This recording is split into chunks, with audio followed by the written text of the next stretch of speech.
السلام علیکم ورحمۃ اللہ وبرکاتہ. بسم اللہ الرحمن الرحیم. ان الحمد للہ نحمده ونستعینه ونستغفره ونعوذ باللہ من شرور انفسنا ومن سیئات اعمالنا ومن يهده الله فلا مضل له ومن يضلل فلا هادي له واشهد ان لا اله الا الله واشهد ان محمدا عبده ورسوله. اما بعد اعوذ باللہ من الشیطان الرجیم من همزه ونفخه ونفثه. بسم اللہ الرحمن الرحیم. یا ایہا الذین آمنوا اتقوا اللہ حق تقاته ولا تموتن الا وانتم مسلمون. یا ایہا الناس اتقوا ربکم الذی خلقکم من نفس واحدہ وخلق منها زوجها وبث منهما رجالا كثيرا ونساء واتقوا الله الذي تساءلون به والارحام ان الله كان عليكم رقيبا. يا أيها الذين آمنوا اتقوا الله وقولوا قولا سديدا يصلح لكم أعمالكم ويغفر لكم ذنوبكم ومن يطع الله ورسوله فقد فاز فوزا عظيما.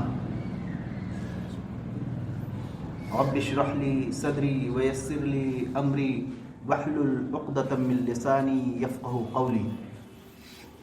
معزز حاضرین، اسلامی بھائیوں، وہ لوگ خوش نصیب ہیں جو جمعہ کا خطبہ شروع ہونے سے پہلے مسجد میں تشریف لے آتے ہیں، اس لیے کہ خطبہ جو ہے وہ نماز کا حصہ ہے. جس طرح 2 رکعت نماز اور خطبہ یہ دونوں ملا کر کے جمعہ کی نماز کہلاتی ہے. ظہر کی نماز فرض 4 رکعت ہے اور جمعہ کو 2 رکعت کیوں رکھا گیا؟ اس 2 رکعت کے بدلے خطبہ ضروری قرار دیا گیا. اس لیے گیٹ پہ اور جب خطیب ممبر پہ بیٹھ جاتا ہے اور اذان شروع ہونے لگتی ہے تو وہ اپنا رجسٹر بند کر دیتے ہیں. اس کا مطلب جو خطبہ شروع ہونے سے پہلے مسجد میں آئے ان کا نام رجسٹر میں لکھ دیا گیا، اور پھر جب خطبہ شروع ہو جاتا ہے تو فرشتے بھی بیٹھ جاتے ہیں اور خطبہ سننے لگتے ہیں. اس لیے وہ لوگ خوش نصیب ہیں جو پہلے آئے. ہمیں اس تمام چیزوں کا لحاظ رکھنا چاہیے. جمعہ ہفتے میں 1 دن آتا ہے تو کوشش کریں کہ خطبہ شروع ہونے سے پہلے مسجد میں آئیں، تاکہ جو بھی باتیں بتائی جائیں اس کو آپ شروع سے سنیں اور اس پہ عمل کرنے کی کوشش کریں. محترم حاضرین، جیسا کہ جانتے ہیں کہ اللہ تعالیٰ نے جب یہ دنیا سجائی تو سب سے پہلے آدم علیہ السلام کو پیدا کیا، اور پھر آدم علیہ السلام کی پسلی سے حوا علیہ السلام کو پیدا کیا، اور پھر ان سے پوری ذریت کو دنیا میں پھیلا دیا. تو اسی طرح سے آدمی کہا جاتا ہے، یعنی آدم کے اولاد. دنیا میں جتنے بھی انسان پائے جاتے ہیں وہ آدم علیہ السلام کی اولاد ہیں. اور جب اللہ تعالیٰ نے انسان کو پیدا کیا تو اپنا مذہب بھی نازل کیا، یعنی اسلام. گویا کہ سب سے پہلے مسلم کون تھے؟ آدم علیہ السلام. سب سے پہلے مسلم آدم علیہ السلام، سب سے پہلے پیغمبر آدم علیہ السلام. تو اسلام مذہب وہاں سے شروع ہوتا ہے، اور اسی لیے قرآن میں کہا گیا کہ ان الدین عند اللہ الاسلام، کہ اللہ تعالیٰ کے نزدیک جو مقبول دین ہے، جو مقبول مذہب ہے وہ صرف اسلام. اسلام کے علاوہ دنیا میں کوئی مذہب نہیں. وَمَن يَبْتَغِ غَيْرَ الْإِسْلَامِ دِينًا لَن يُقْبَلَ مِنْهُ، اور جو شخص اسلام کے علاوہ دوسرا مذہب اختیار کرے گا وہ ہرگز قبول نہیں کیا جائے گا. اسی لیے جب اللہ تعالیٰ نے انسان کو بنایا اور اس کو زندگی گزارنے کے طریقے سکھائے، قرآن مجید میں کہا وَعَلَّمَ آدَمَ الْأَسْمَاءَ كُلَّهَا. اللہ تعالیٰ نے جب آدم کو پیدا کیا تو دنیا میں ساری چیزوں کے نام سکھا دیے. اس کو یہ کہتے، اس کو یہ کہتے، اس کو یہ کہتے، اس لیے کہ آدم علیہ السلام سے پہلے کوئی انسان تھا نہیں. تو اللہ تعالیٰ ڈائریکٹ معلم ہوا. پھر اس کے بعد ان کی ذریت آئی اور اسی طرح سے سنتے ہوئے وہ تمام چیزوں کے نام جان گئے. تو اللہ تعالیٰ نے انسان کو بنایا اور اللہ تعالیٰ نے کائنات کو بنایا. سائنس کیا ہے؟ کائنات میں جو چیزیں چھپی ہوئی ہیں اسی کو جاننے کا نام ہے سائنس. تو جو صحیح سائنس ہے، جو ٹرو سائنس ہے، جو صادق ہے، وہ کبھی اسلام کے مخالف نہیں ہو سکتا. اسی لیے اسلام میں تمام چیزوں کا حل بتایا گیا قیامت تک آنے والوں کے لیے. اسلام کے پہلے نبی آدم علیہ السلام، نوح علیہ السلام، یہ سب مسلم تھے. ابراہیم علیہ السلام کے بارے میں قرآن میں تذکرہ ہے وَكَانَ مِنَ الْمُسْلِمِينَ، وہ مسلمانوں میں سے تھے. عیسیٰ علیہ السلام مسلمان تھے. آج عیسائی ان کے ماننے والے جو کہتے ہیں سو کالڈ عیسائی، وہ ان کا برتھ ڈے مناتے ہیں اور ان کے بارے میں طرح طرح کے عقائد رکھتے ہیں، ان کو خدا تک بنا دیتے ہیں، جبکہ وہ صرف اللہ کے رسول تھے. قرآن مجید میں ان کا تذکرہ آیا اور ان کو معجزے کے طور پہ پیدا کیا گیا بغیر باپ کے. اس سے پہلے جتنے لوگ پیدا ہوتے تھے ماں باپ سے، لیکن اللہ تعالیٰ ان کے روح کہا گیا، آپ نے کلمہ ڈال دیا اور پھر وہ مریم علیہ السلام سے ان کا تولد ہوا. اللہ تعالیٰ نے ان کے ہاتھ میں معجزہ دیا تھا، وہ مسیحا کہلائے، جس کو چھو لیتے تھے اللہ کے حکم سے وہ شفایاب ہو جاتا تھا. تو یہ اللہ کی عظمت تھی. وہ کوئی بھی مسلمان اگر عیسیٰ علیہ السلام کو نبی نہیں مانتا تو وہ مسلمان ہی نہیں ہو سکتا. اسی طرح سے سبھی مسلم تھے، سارے نبی مسلم تھے، اور آخری نبی اللہ کے رسول صلی اللہ علیہ وسلم تھے. اللہ کے رسول صلی اللہ علیہ وسلم آخری نبی تھے. آپ کے بعد کوئی نبی آنے والا نہیں، اور ہم سب انہی کی امتی ہیں. اسی لیے اسلام میں قیامت تک اب کوئی نبی نہیں آئے گا، لیکن اللہ تعالیٰ نے قرآن مجید نازل کیا. اللہ کے رسول صلی اللہ علیہ وسلم نے اس قرآن کی تشریح کی، اس کو کر کے بتایا اپنے زمانے میں، اور قیامت تک جتنے بھی مسائل ہوں گے سب کا حل اسلام میں موجود ہے. آج ہم دیکھتے ہیں کہ مہاماری بہت بری طرح سے پھیلی ہوئی. 1 سال ہو گئے، پوری دنیا ٹھپ ہو گئی. اس بیماری کا اس طرح سے اور اس کے جو ہلاکت خیزیاں ہوئیں، اس طرح کا کبھی کسی نے نہیں سنا. کبھی مسجدوں میں نمازیں پہ پابندی نہیں لگائی گئی. عید بقرعید لوگ آج جو 100 سال کے ہیں وہ بھی سب بتائیں گے نا، کبھی عید بقرعید پہ پابندی نہیں لگی. حرم شریف میں طواف رک گیا، وہاں بھی نمازوں میں فاصلے کیے جانے لگے. تو یہ ایسی بیماری آئی کہ جس نے سبھی لوگوں کو اپنے چپیٹ میں لے لیا. آج سائنس نے اس کے بارے میں تحقیق کیا ہے، مائکروسکوپ سے دیکھا کہ بھائی یہ جو کووڈ-19 ہے یا کورونا وائرس جو پھیلتا ہے یہ کیوں کیسے پھیلتا ہے، اور اس کے بارے میں بتایا گیا.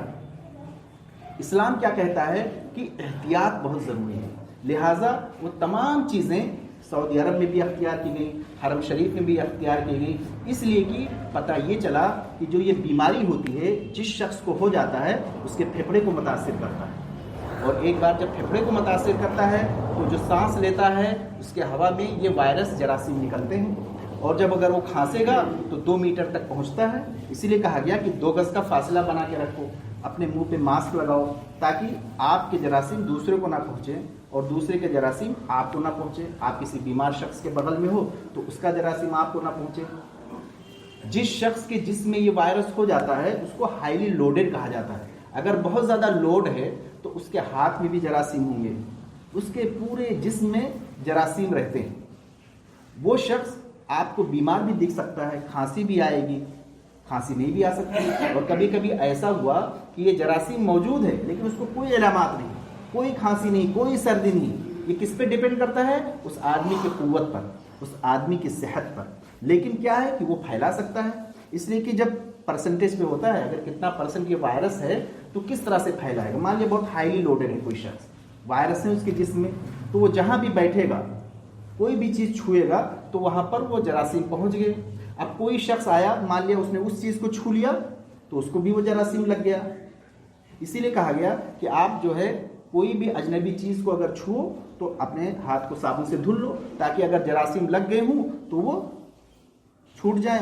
اور اپنے ناک اور منہ کو ہرگز مت چھو. آدمی کی عادت ہے کہ اس ہاتھ سے اپنے ناک میں اور منہ میں لے جاتا ہے، تو جو اگر جراثیم آپ کے ہاتھ میں لگے ہوں گے تو ناک اور منہ تک پہنچ جائیں گے. اسی طرح سے جب بھی اسلام میں بہت ساری چیزیں جو ضروری تھی، نماز پر بھی کیوں حرم شریف بند کر دیا کہ بھائی مختلف لوگ آئیں گے، دوسرے سے سب کے کھڑے ہوں گے، ایک جراثیم دوسرے کو لگ جائے گا. سجدہ کریں گے، وہاں پر کسی نے اور نے سجدہ کیا ہوگا تو جراثیم آپ کو لگ جائے گا. اور مسافے پر بھی پابندی لگائی ہے کہ بھائی آپ دور سے سلام کر لو لیکن ہینڈ شیک مت کرو، مسافہ مت کرو، اس لیے کہ آپ نہیں جانتے نا کہ فلاں شخص اس کو ہوا ہے کہ نہیں.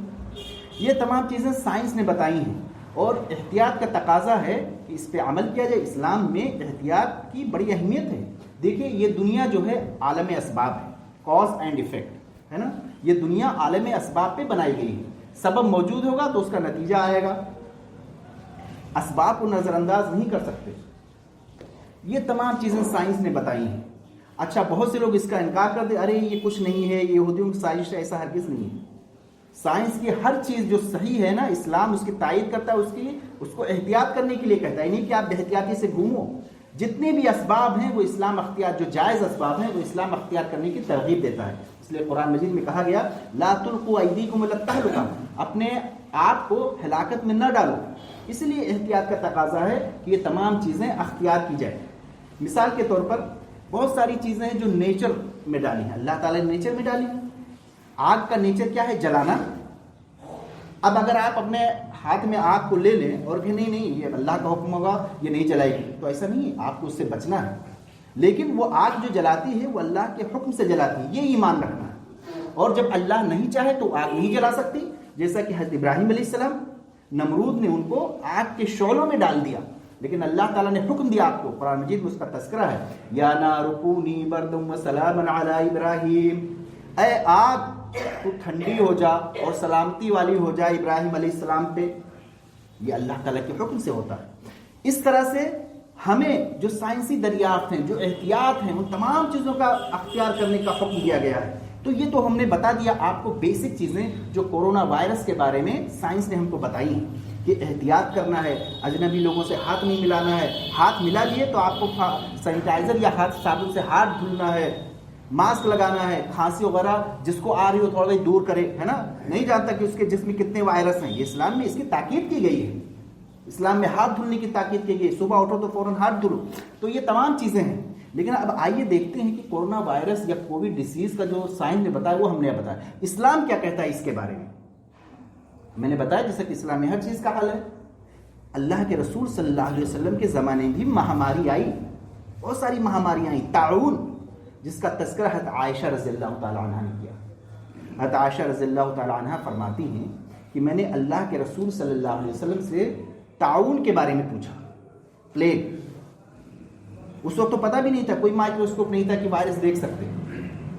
لیکن اللہ کے رسول صلی اللہ علیہ وسلم نے جو اس کے بارے میں کہا وہ آپ سنیے. اللہ کے رسول صلی اللہ علیہ وسلم نے کہا کہ یہ مہاماری عذاب ہے اللہ کی طرف سے، آزمائش ہے، لیکن مومنوں کے لیے رحمت ہے. مومنوں کے لیے رحمت ہے. کس طرح سے؟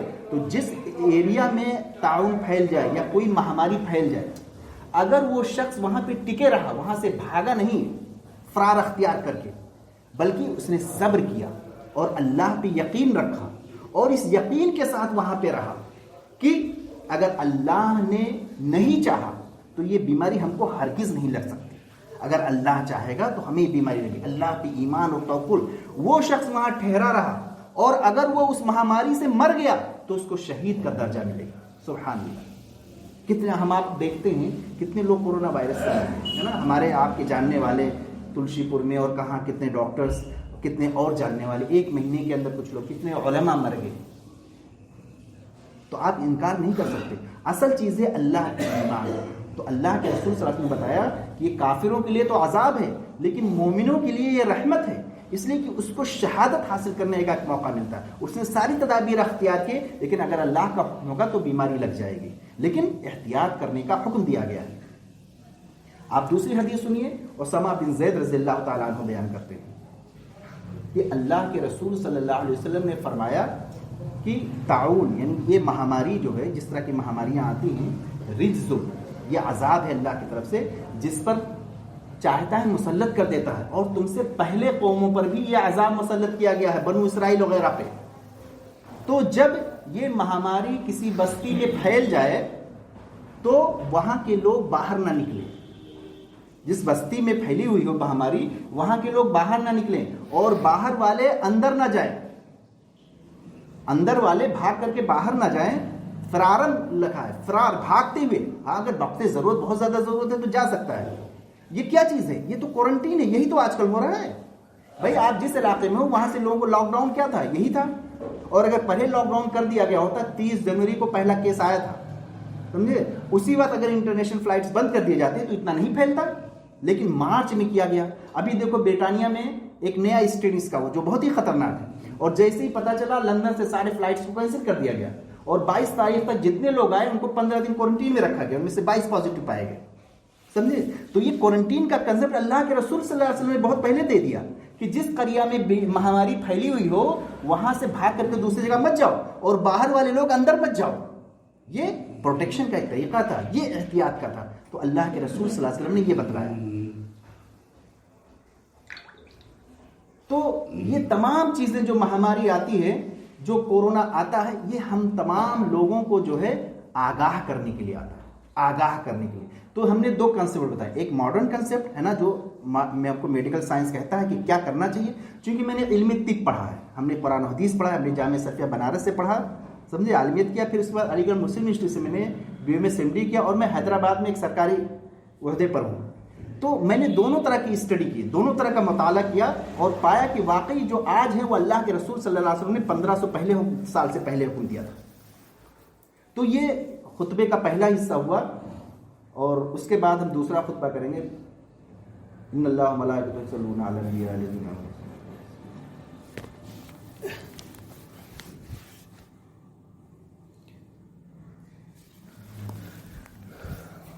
تو جمعہ خطبے کے 2 پارٹ ہوتے ہیں، اور بیچ میں خطیب کو بیٹھنا چاہیے، یہ سنت ہے. کچھ لوگ آخر میں بیٹھتے ہیں، لیکن بیچ میں، جیسے اگر آدھے گھنٹے کا خطبہ ہے تو 15 منٹ کر کے پھر بیچ میں بیٹھیں، وقفہ کریں، پھر 15 منٹ کے بعد. تو پہلے حصے میں ہم نے یہ بتایا کہ اس کا کنسیپٹ کیا ہے، یعنی ماڈرن طب کا کنسیپٹ اور اسلامک کنسیپٹ کیا ہے. اب ہم یہ بتاتے ہیں یہ کیوں آتا ہے، اس کا مقصد کیا ہے. دیکھیے، اس کا اللہ تعالیٰ احکم الحاکمین ہے نا. اللہ تعالیٰ بادشاہوں کا بادشاہ، پوری دنیا میں اس کی بادشاہت ہے. اللہ تعالیٰ چاہے کن فیکون، کہتا ہو جاؤ تو وہ چیز ہو جاتی ہے. اب قرآن مجید میں اللہ تعالیٰ کیا کہتا ہے؟ وَلَنُذِيقَنَّهُم مِّنَ الْعَذَابِ الْأَدْنَىٰ دُونَ الْعَذَابِ الْأَكْبَرِ. یہ مصیبتیں کیوں آتی ہیں؟ بِمَا كَسَبَتْ أَيْدِي النَّاسِ. یہ مصیبتیں، یہ مہاماریاں اس لیے آتی ہیں، تمہارے اعمال کا نتیجہ ہے. تم گناہوں کے دلدل میں گھسے جا رہے ہو، یہ اللہ کی وارننگ ہے. وَلَنُذِيقَنَّهُم مِّنَ الْعَذَابِ الْأَدْنَىٰ. اللہ تعالیٰ کہہ رہا ہے ہم تم کو چکھائیں گے چھوٹے چھوٹے عذاب، عذاب الادنا، بڑے عذاب سے پہلے. بڑے عذاب کب ہوگا؟ قیامت کے دن ہوگا. قیامت کے دن بہت بڑا عذاب ہے، اس سے پہلے اس دنیا میں اللہ تعالیٰ چھوٹے چھوٹے عذاب لا کر کے ہم کو وارننگ دے رہا ہے. مقصد کیا ہے؟ لعلہم یرجعون، تاکہ وہ رجوع کریں، وہ پلٹ آئیں. مقصد کیا ہے؟ پلٹنا.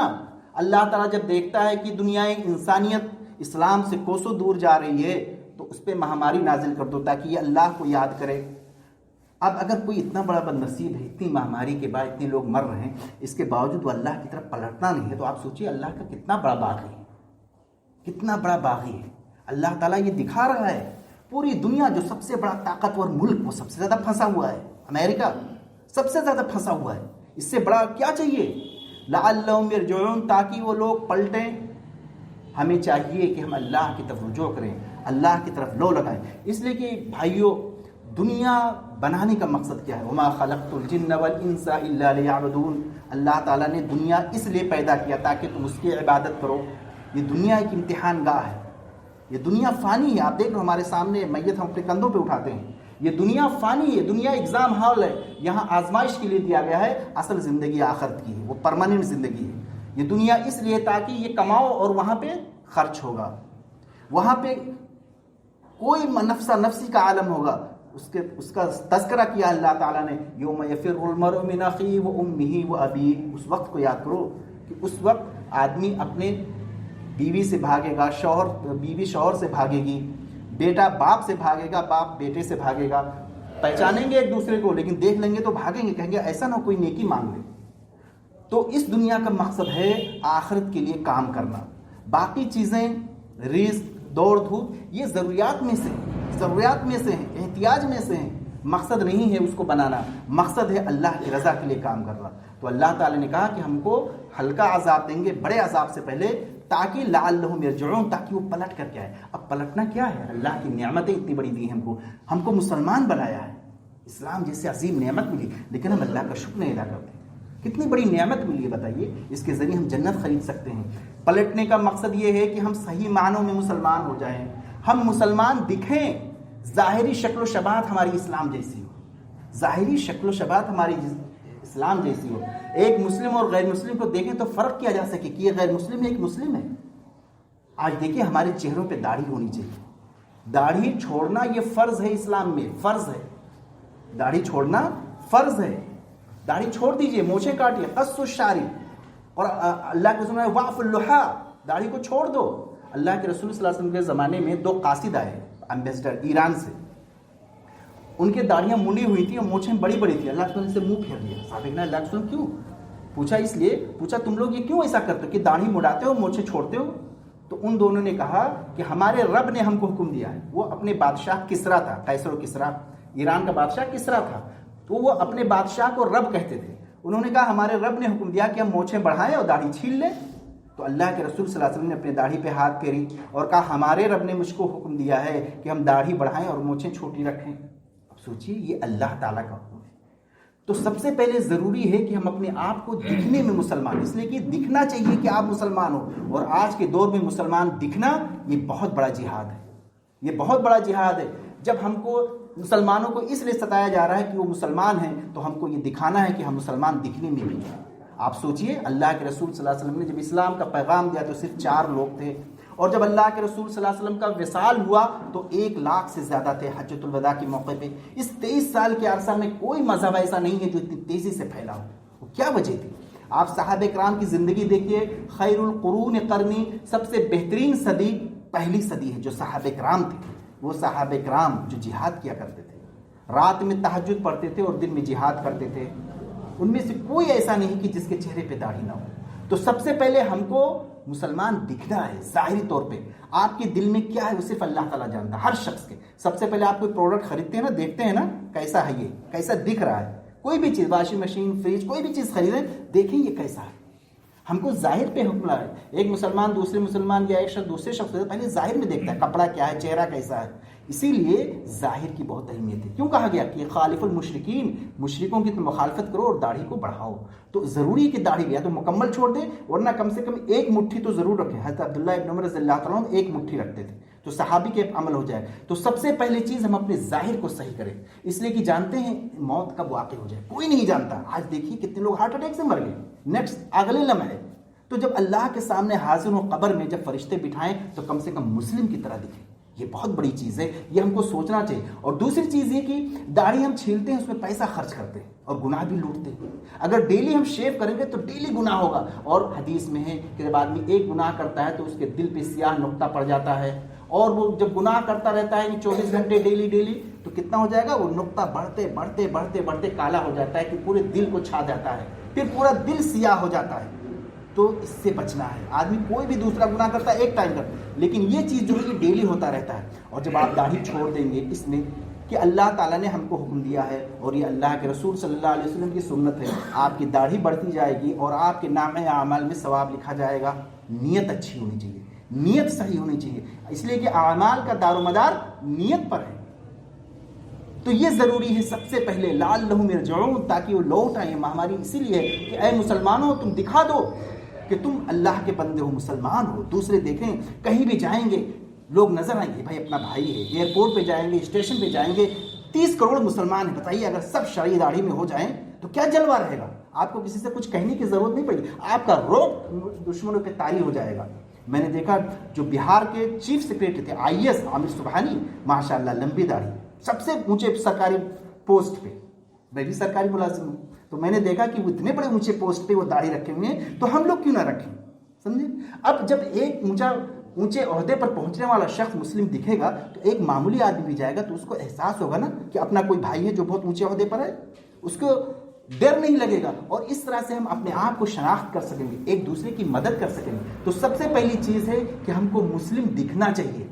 دوسری چیز ہے کہ ہم کو اندر سے بھی مسلمان ہونا چاہیے. نمازوں کی پابندی بہت ضروری ہے, نماز کی پابندی بہت ضروری ہے. اس لیے کہا گیا من ترک الصلاۃ فقد کفر, جس نے نماز چھوڑ دیا وہ کافر ہو گیا. مسلمان بننے کے لیے نماز بہت ضروری, کلمہ تو ضروری ہے سب سے پہلے, دوسرے نمبر پہ نماز ہی ہے. ہمیں نمازوں کی پابندی کرنی ہے. ہم مسجد نہیں آ سکتے, گھر میں پڑھیں, کہیں بھی نماز پڑھیں. نماز کسی حالت میں معاف نہیں ہے, یہاں تک کہ نزع کا عالم ہو اس پر بھی نماز معاف نہیں ہے. آپ بیڈ پہ بیٹھے لیٹے ہوں, آپ موو نہیں کر سکتے ہو, پھر بھی آپ کو اشارے سے نماز پڑھنی. یہی ایک عبادت ہے جو کسی بھی حالت میں معاف نہیں ہے. تو ہم کو مسلم دکھنا چاہیے. اللہ پہ توکل بہت ضروری ہے. وَمَن يَتَوَكَّلْ عَلَى اللَّهِ فَهُوَ حَسْبُهُ. جو اللہ پہ بھروسہ کرے گا اللہ اس کے لیے کافی ہے. ہمارے دل میں یہ ایمان ہونی چاہیے کہ ہم سارے احتیاطی تدابیر اختیار کر رہے ہیں لیکن اللہ کی مرضی کے بغیر ہم کو نہیں ملے گا. اور اسی لیے کہا گیا کہ جس شخص کا انتقال اس بات پہ ہوا تو وہ جنت میں جائے. کس بات پہ؟ اس تقدیر پہ بھروسہ کہ جو چیز تم کو نہیں ملنے والی تھی یا جو مصیبت تمہارے اوپر نہیں آنے والی تھی وہ کبھی نہیں آ سکتی تھی, اور جو تم کو مصیبت آ گئی ہے وہ تم سے بچھڑنے والی نہیں تھی. یہ ہمارا عقیدہ ہونا چاہیے. تو ہم کو مسلم دکھنا چاہیے, اپنے چہرے کو اپنے ہر چیز کو اسلام جیسا بنانا جو اللہ تعالیٰ نے کہا ہے. ایک مسلمان دکھنا چاہیے, کوئی پہچان لے کہ یہ شخص مسلمان ہے, نام نہ بتانا پڑے کہ عبداللہ عبدالرحمن تب پتہ چلے. دوسرا, ہم کو نمازوں کی پابندی کرنی چاہیے. تیسرا, ہم کو صدقہ اور خیرات میں آگے ہونا چاہیے. صدقہ اور خیرات اس لیے کہ جب جہنم میں جائیں گے قیامت کے دن کچھ لوگ, اللہ تعالیٰ ان سے پوچھے گا ما سلککم فی سقر, کیوں تم جہنم میں آ گئے, کیا چیز تم کو جہنم میں کھینچ کے لے آئی؟ وہ کیا جواب دیں گے؟ لم نک من المصلین ولم نک نطعم المسکین. پہلے کیا کہیں گے کہ ہم نماز نہیں پڑھتے تھے اے اللہ, ہم نماز سے غافل رہتے. دوسرا کیا کہیں گے؟ وَلَمْ نَكُ نُطْعِمُ الْمِسْكِينَ, ہم مسکینوں کو کھانا نہیں کھلاتے تھے. آج دیکھیں لاک ڈاؤن میں کتنے لوگوں کی جاب چلے گئی, کتنے لوگ بیچارے جو مڈل کلاس کے تھے وہ غریب بن گئے, جو غریب تھے تو وہ بھوکمری پہ آ گئے. یہ ہمارا فرض ہے, اگر اللہ تعالیٰ نے ہم کو دیا ہے تو ہم غریبوں پہ خرچ کریں, ان کو کھانا کھلائیں, ان کو راشن پہنچائیں. اور یقین جانیے جو مال ہم کو اللہ تعالیٰ نے دیا وہ ہمارا نہیں ہے, وہ ہمارا ہرگز نہیں, وہ اللہ کا مال ہے. اللہ تعالیٰ جب چاہے جب چھین لے. ہم آپس میں دیکھتے ہیں اپنے آس پاس کتنے لوگ بہت بڑے بڑے سیٹ تھے وہ آج زمین پہ آ گئے, اور کتنے لوگ غریب تھے مالدار ہو گئے. ہم لوگ کتنے بڑے آزادی کے وقت بہت بڑے زمیندار تھے, 2 6 7 7 گاؤں تھے, لیکن اب جو ہے 10 بیگھہ 40 بیگھہ 50 بیگھہ اس پہ آ گئے. تلک الایام نداولها بین الناس. اللہ تعالیٰ قرآن مجید میں کہتا ہے یہ زمانے ہم سب پہ سرکولیٹ کرتے رہتے ہیں, آج وہ مالدار ہے کل وہ ہے. دولت اللہ کی ہے, مال اللہ کا ہے. اسی لیے تو اللہ نے کہا وَأَنفِقُوا مِمَّا رَزَقْنَاكُمْ. اللہ تعالیٰ کیا کہہ رہا ہے؟ تم خرچ کرو اس میں سے جو ہم نے تم کو دیا ہے. یہ اللہ نے کہا جو تم نے کمایا ہے, کہا اللہ نے کہا جو ہم نے مال تم کو دیا ہے اس میں سے خرچ کرو. دینے والا اللہ تعالیٰ ہے. من قبل ان یأتی احدکم الموت, قبل اس کے کہ تم موت کے آغوش میں چلے جاؤ. تو خرچ کرنا بہت ضروری ہے, غریبوں کا خیال رکھنا بہت ضروری ہے. ایک دوسری آیت میں اللہ تعالیٰ نے ارشاد فرمایا وَفِي أَمْوَالِكُمْ لِلسَّائِلِ حَقٌّ لِلسَّائِلِ وَالْمَحْرُومِ, کہ تمہارا جو مال ہے جو اللہ نے تم کو دیا ہے اس میں حق ہے. یہ نہیں کہا کہ تم بہت احسان کر رہے ہو, حق ہے ان لوگوں کا. کن لوگوں کا؟ کچھ لوگ ہیں جو آپ کے پاس مانگنے کے لیے آئیں گے, اور کچھ وہ لوگ ہیں جو خودداری کی وجہ سے مانگ نہیں پاتے لیکن محروم ہیں, ان کو کم دیا ہے اللہ تعالیٰ نے. وہ مستحق ہیں لیکن خودداری کی وجہ سے آپ سے کہہ نہیں پاتے, ان کا ضمیر نہیں گوارا کرتا ہے. ایسے لوگوں کو شناخت کرنا اور ان تک راشن پہنچانا یہ دوہرے ثواب کا کام ہے. تو اگر ہم یہ چاہتے ہیں معزز حاضرین کہ ہماری آخرت اچھی ہو, اس لیے دیکھیے دنیا ہر ایک کو چھوڑنا ہے, کتنا بڑا پیسہ ہو, کتنا مال ہو, کتنی بڑی بلڈنگیں ہوں, جو کچھ ہوں, آدمی قبر میں جانا ہے. قبر ایک جیسی ہوتی ہے. تو ہم کو کوشش کرنا ہے جو اللہ تعالیٰ نے ہم کو دیا ہے اس کے ذریعے ہم آخرت کو بنائیں. کچھ چیزیں ہیں جو ہمارے اختیار میں ہیں. اختیار میں کیا ہے؟ جیسے اگر ہم کچھ چیزیں ہمارے اختیار نہیں, جیسے ہمیں چاہیں کہ پورا ملک اسلامی بن جائے, ہرگز نہیں. ہم چاہیں پرائم منسٹر یا پریسیڈنٹ بن جائے, یہ ہمارے اختیار میں نہیں ہے, لیکن ہم اپنے گھر کے پرائم منسٹر ہیں, ہم اپنے گھر کے پریسیڈنٹ ہیں. اسی لیے کہا گیا کلکم راع وکلکم مسئول عن رعیتہ, تم میں سے ہر شخص چرواہا ہے. کس کا؟ اپنے گھر والوں کا, اپنے بیوی بچوں کا. اور قیامت کے دن اس سے اس کے بیوی بچوں کے بارے میں پوچھا جائے گا. اللہ تعالیٰ پوچھے گا آپ کی بیوی اگر فجر کی نماز نہیں پڑھتی ہے تو شوہر سے پوچھا جائے گا. بچے اگر فجر کی نماز نہیں پڑھتے ہیں, نماز کی پابندی نہیں کرتے ہیں تو والدین سے پوچھا جائے گا. اسی لیے کہا گیا کہ جب 7 سال کے ہو جائے ان کو نماز کی طرف راغب کرو, اور 10 سال کے ہو جائے اگر نماز نہ پڑھے تو ان کی پٹائی کرو. نماز فجر کے 2 رکعات کی کتنی اہمیت ہے آپ سوچئے. اللہ کے رسول صلی اللہ علیہ وسلم نے فرمایا جس شخص نے فجر کی نماز سے کے پہلے کی جو 2 رکعات ہے وہ مسجد میں آ کر کے پڑھی تو وہ 2 رکعات خیر من الدنیا وما فیہا, یعنی وہ 2 رکعات دنیا اور ما فیہا سے بہتر ہے. بتائیے کتنا بڑا, دنیا سے بھی اور دنیا کے اندر جتنی چیزیں ہیں اس سے بہتر ہے. اب بتائیے اتنا بڑا ثواب, اتنی ساری فضیلتیں ایک 2 رکعت نماز میں رکھی ہیں اللہ تعالیٰ نے فجر سے پہلے. تو آپ بتائیے جب جو شخص 5 وقت نماز پڑھتا ہے اس کو کتنا زیادہ ثواب پہنچے گا. تو اللہ تعالیٰ ہم سے وہی چیز پوچھے گا جس کا ہمیں اختیار دیا. فاتقوا اللہ ما استطعتم, تم اللہ تعالیٰ سے ڈرو جتنا تم طاقت رکھتے ہو. ہماری استطاعت میں کیا چیز ہے؟ ہماری استطاعت میں داڑھی کو چھوڑ دینا. اگر اس کے باوجود ہم پیسہ خرچ کر کے گناہ کما رہے ہیں تو اللہ تعالیٰ ہم سے سوال کرے گا. تو ڈبل ہو گیا نا بھائی، گناہوں بے مزہ یا گناہ بے لذت جس کو کہتے ہیں. ہم پیسہ بھی خرچ کر رہے ہیں، گناہ بھی کما رہے ہیں، اور سب سے فری ثواب تو یہ ہے اللہ کی راہ میں چھوڑ دیجیے اور داڑھی بڑھتی رہی ہے، آپ کو ثواب ملتا رہے گا. کچھ نہیں کرنا، پیسہ بھی بچا اور ثواب بھی، آخرت بھی بنی. عہد کیجئے کہ ہم آج سے کریں گے. دیکھیے قرآن مجید میں اللہ تعالیٰ نے ارشاد فرمایا مایوس مت ہو. قل یا عبادی الذین اسرفوا علی انفسہم لا تقنطوا من رحمت اللہ. اے نبی کریم صلی اللہ علیہ وسلم میرے بندوں سے کہہ دیجئے، ان بندوں سے جنہوں نے گناہ کیا ہے، جنہوں نے اپنے نفسوں پہ ظلم کیا ہے، جو نماز چھوڑتے رہے ہیں، جو داڑھی مڈاتے رہے ہیں، جو بھی اللہ کے حکم سے روگردانی کرتے رہے، ان سے کہہ دیجئے تم مایوس مت ہو. لا تقنطوا من رحمت اللہ، تم اللہ کی رحمت سے مایوس مت ہو. آج ابھی توبہ کر لو، آج خلوص دل سے توبہ کرو. ان اللہ یغفر الذنوب جميعا، اللہ تعالیٰ تمہارے سارے گناہوں کو بخش دے گا. اللہ تعالیٰ سارے گناہوں کو بخش دے گا. بتائیے اس سے بڑی بخشش آفر کیا ہو سکتا ہے؟ یہ تو آفر ہے، آفر ہے. تو معزز حاضرین توبہ کیجیے، اللہ سے استغفار کرتے رہیے، استغفار کیجیے، اللہ سے ہر وقت استغفر اللہ کہتے رہیے. یہ اس بات کی نشانی ہے کہ ہم کو احساس ہے اللہ میں نماز میں کوتاہی ہو جا رہی ہے، میری غلطی ہے، میری داڑھی چھوٹی ہے، میری داڑھی مڈائے ہوئی ہے، میری غلطی ہے. اے اللہ تو معاف کر دے، اے اللہ تو میرے گناہوں کو معاف کر دے، میں آج سے کام نہیں کروں گا. استغفر اللہ پڑھتے رہیے. ایک شخص حسن بصری بہت بڑے تابعی تھے، ان کے پاس ایک شخص آیا، کہا شیخ 2 منٹ میں ختم کر رہے ہیں، شیخ ہمارے پاس مال نہیں ہے، میں کیا کروں؟ کہا جاؤ استغفر اللہ، اللہ سے استغفار کرو. دوسرا شخص آیا، کہا شیخ میرے جو ہے بارش نہیں ہو رہی ہے، پانی نہیں ہے، تو کہا جاؤ استغفار کرو. تیسرا آیا، میرے پاس اولاد نہیں ہے، لڑکے نہیں، کہا جاؤ استغفار. ان کے پاس جو بیٹھے تھے شیخ، اب وہ آیا، آپ نے تینوں کا جواب دیا، تینوں کا ایک ہی جواب آپ نے دیا. تو حسن بصری رحمۃ اللہ علیہ نے کہا میں تو وہی بات کہی جو قرآن میں اللہ تعالیٰ نے کہا. نوح علیہ السلام کہا کہ استغفروا ربکم انہ کان غفارا، کہ اے بندو تم اللہ تعالیٰ سے استغفار طلب کرو، استغفار کرتے رہو، مغفرت طلب کرو، بخشش کرتے رہو، اپنے گناہوں کی معافی مانگتے رہو. انہ کان غفارا، اللہ تعالیٰ بہت زیادہ بخشنے والا ہے. ارسل السماء علیکم مدرارا، آسمان سے تمہارے اوپر موسلا دھار بارش نازل کرے گا جب تم اللہ تعالیٰ سے بخشش طلب کرو گے.